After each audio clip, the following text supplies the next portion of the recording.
Solving inequalities with one variable. In this video, we're going to learn how to solve an inequality with one variable.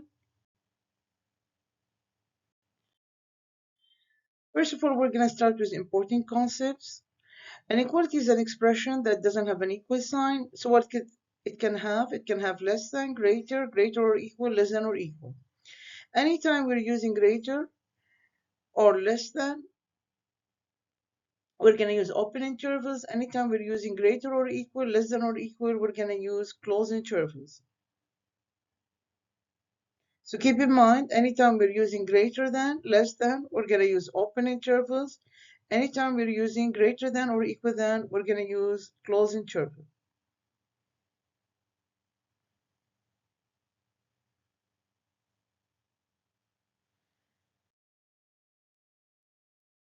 We're going to warm up with some inequalities. So there are at least 28 days in a month. So that can be written days in a month greater or equal than 28. The temperature is above 80 in Florida, so the temperature is greater than 80. At most, 5 passengers can ride a car, so this can be written passengers less than or equal than 5.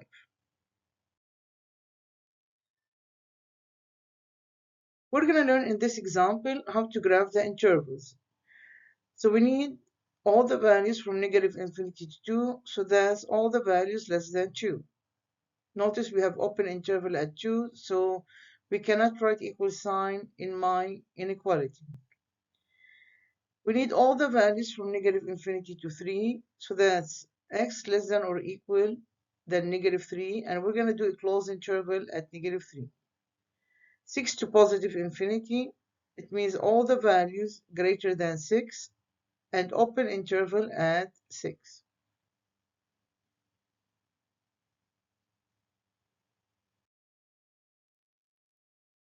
I need all the values between negative 5 and 2,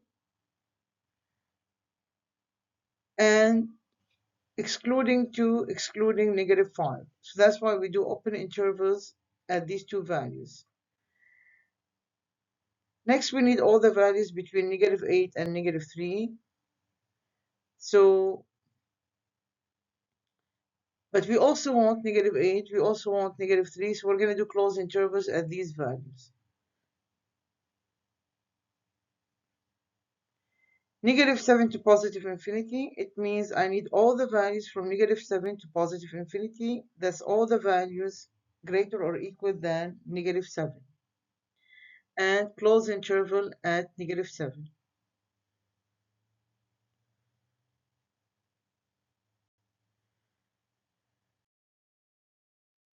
Now we need to find the intersection of two intervals. First, we're going to graph negative 5, 2. Next, we're going to graph the interval from negative 3, 8. Keep in mind about the open brackets and closed brackets. Now for the intersection is where the two colors overlap. So the answer is close at negative 3 and open at 2. And this is the intersection.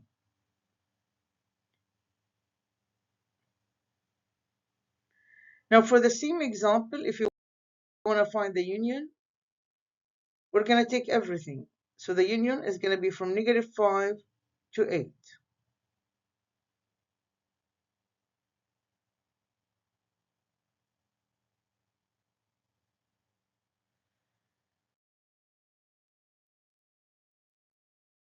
So we're starting with solving. So just like you do with an equation, you need to clean the variable. So I notice here we have x plus 10. So we're going to subtract 10 on both sides. Therefore, x greater or equal than negative 4. So all the values that are greater than negative 4 is going to be to the right of negative 4. And close interval at negative 4 because we have equal sign in my symbol.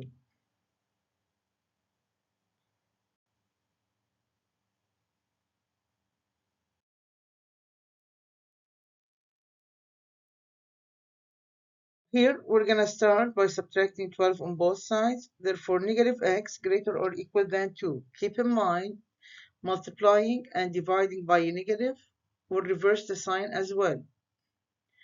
So to solve for x, we're going to multiply by negative on both sides. Therefore, x less than or equal than -2. So I need all the values less than -2. These are going to be to the left of -2 and close interval at -2.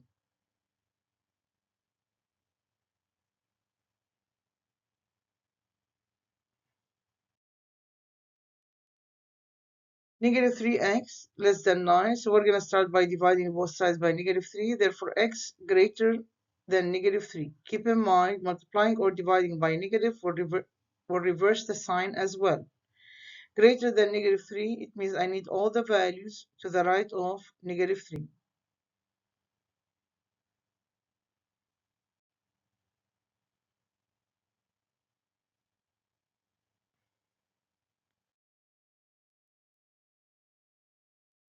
First, we're going to start by using the distributive property.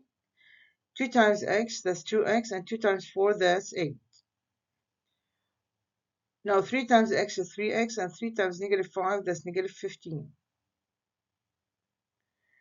Now we're going to start by subtracting 2x on both sides to secure a positive variable. And now we're going to add 15 to both sides. Therefore, x less than or equal than 23.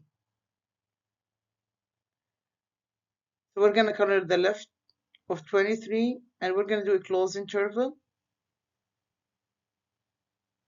at 23.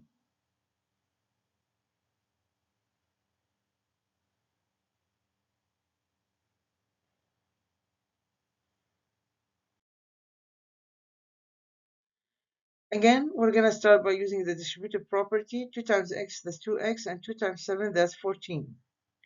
10 times x, that's 10x, and 10 times -1, that's -10. We're going to subtract 2x on both sides to secure a positive variable. Now we're going to add 10 to both sides. And now we're going to divide by 8 on both sides.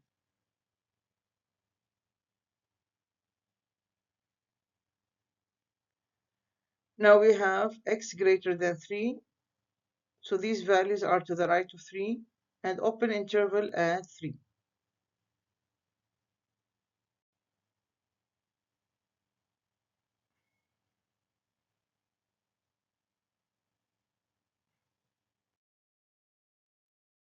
Now we have a compound inequality. We're going to start by distributing the 2. 2 times x is 2x, and 2 times -3, that's 6. Now we're going to add 6 to all sides. And then we're going to divide all sides by 2.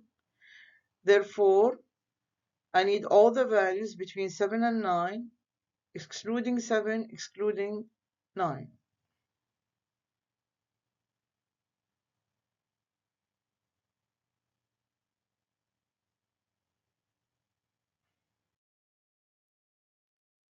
Similarly, we're going to distribute the 3. 3 times x, that's 3x. 3 times 4, that's 12. We're going to subtract 12 on all sides. Then we're going to divide by 3 all sides. Now we need all the values between -7 and -3. We want -7, so we're going to do a closed interval at -7 and open interval at -3.